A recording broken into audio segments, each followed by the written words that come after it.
ന്യൂനപക്ഷ വിദ്യാർത്ഥി സ്കോളർഷിപ്പിന്റെ തുക വർദ്ധിപ്പിക്കണം എന്നാവശ്യപ്പെട്ട് കാന്തപുരം AP അബൂബക്കർ മുസ്ലിയാർ പ്രധാനമന്ത്രിക്കും ന്യൂനപക്ഷകാര്യ മന്ത്രാലയത്തിനും കത്തയച്ചു. മൗലാന ആസാദ് നാഷണൽ സ്കോളർഷിപ്പ് പുനഃസ്ഥാപിക്കണമെന്നും കത്തിൽ ആവശ്യപ്പെടുന്നു. സമീർ സി മുഹമ്മദ് കോഴിക്കോട് നിന്ന് കൂടുതൽ വിവരങ്ങളുമായി ചേരുന്നു. സമീർ, എന്താണ് ഈ കത്തിന്റെ ഉള്ളടക്കം?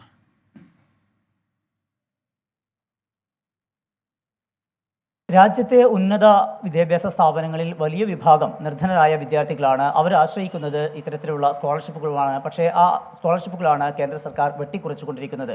ഒപ്പം തന്നെയാണ് ഗവേഷക വിദ്യാർത്ഥികൾക്ക് നൽകിക്കൊണ്ടിരുന്ന മൗലാന ആസാദ് നാഷണൽ സ്കോളർഷിപ്പ് നിർത്തലാക്കിയ ഒരു സാഹചര്യം ഉള്ളത്. ഇത്തരം ഒരു സാഹചര്യവും അതോടൊപ്പം തന്നെ നൽകിക്കൊണ്ടിരുന്ന ആ സ്കോളർഷിപ്പുകൾ ഇപ്പോൾ വലിയ രീതിയിലുള്ള ഒരു കുടിശ്ശികയായി മാറിയ ഒരു ഘട്ടമുണ്ട്.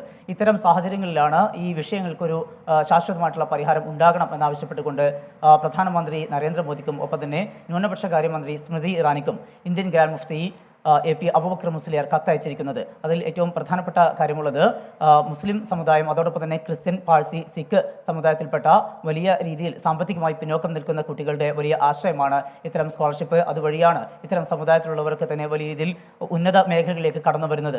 അതിന് ഒരു തടയിടുന്ന വിധത്തിലുള്ള ഒരു നടപടിയാണ് ഇപ്പോൾ സർക്കാരിൻ്റെ ഭാഗത്തുനിന്ന് ഉണ്ടാകുന്നത്. ഇതുമായി ബന്ധപ്പെട്ടുള്ള പരിശോധനകളെല്ലാം തന്നെ ഫണ്ട് ലഭിക്കുന്നില്ല എന്നുള്ള ഒരു കാരണമാണ് പറയുന്നത്. പക്ഷേ അത്തരം ഒരു സാഹചര്യം ഉണ്ടായിക്കഴിഞ്ഞാൽ അത് വലിയ രീതിയിൽ ഈ ഉന്നത വിദ്യാഭ്യാസ മേഖലയിൽ സാമ്പത്തികമായി പിന്നോക്കം നിൽക്കുന്ന ന്യൂനപക്ഷ വിഭാഗങ്ങളിൽ നിന്നുള്ള കുട്ടികളെ അത് സാരമായി ബാധിക്കുന്നുണ്ട്. അതുകൊണ്ട് തന്നെ വിഷയത്തിൽ പ്രധാനമന്ത്രിയും ഒപ്പം തന്നെ ന്യൂനപക്ഷകാരെയും ഇടപെടണം. അടിയന്തരമായി ഈ വിഷയത്തിൽ നടപടി ഉണ്ടാക്കണം എന്നുള്ള ആവശ്യമാണ് ഇപ്പോൾ ഇന്ത്യൻ ഗ്രാൻഡ് മുഫ്തി മുന്നോട്ട് വയ്ക്കുന്നത്. ഇതുമായി ബന്ധപ്പെട്ടാണ് കത്ത് അയച്ചിരിക്കുന്നത്.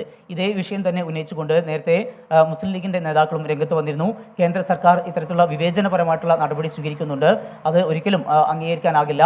ഈ വിഷയത്തിൽ ഇടപെടൽ ഉണ്ടാകണമെന്നും ന്യൂനപക്ഷങ്ങൾക്ക് ഉയർന്നു വരാൻ അവരുടെ വിദ്യാഭ്യാസ മേഖലയിൽ, പ്രത്യേകിച്ചും ഉന്നത വിദ്യാഭ്യാസ മേഖലയിൽ വലിയ രീതിയിൽ ഉള്ള ഉയർച്ചയ്ക്ക് സഹായമാവുന്നതാണ് ഇത്തരം ന്യൂനപക്ഷ സ്കോളർഷിപ്പ്. അത് പുനഃസ്ഥാപിക്കാനും ഒപ്പം തന്നെ കുടിശ്ശികയായിട്ടുള്ള തുക അത് നൽകുന്നതിനുമുള്ള നടപടി ഉണ്ടാകണം എന്നാണ് ആവശ്യപ്പെടുന്നത്. എന്തായാലും ഈ വിഷയത്തിൽ പ്രധാനമന്ത്രിയുടെ ഓഫീസിൽ നിന്നും അതുപോലെ തന്നെ ന്യൂനപക്ഷകാര്യ മന്ത്രിയുടെ ഓഫീസിൽ നിന്നും ഇതിന് ഉടൻ തന്നെ മറുപടി ലഭിക്കും എന്നാണ് പ്രതീക്ഷിക്കുന്നത്. ഈ വിഷയത്തിലൊരു പരിഹാരം ഉണ്ടാകുമെന്ന് തന്നെയാണ് നമ്മൾ പ്രതീക്ഷിക്കുന്നത്. വേണു. സമീർ സി മുഹമ്മദാണ് കോഴിക്കോട് നിന്ന് വിവരങ്ങൾ നൽകിയത്.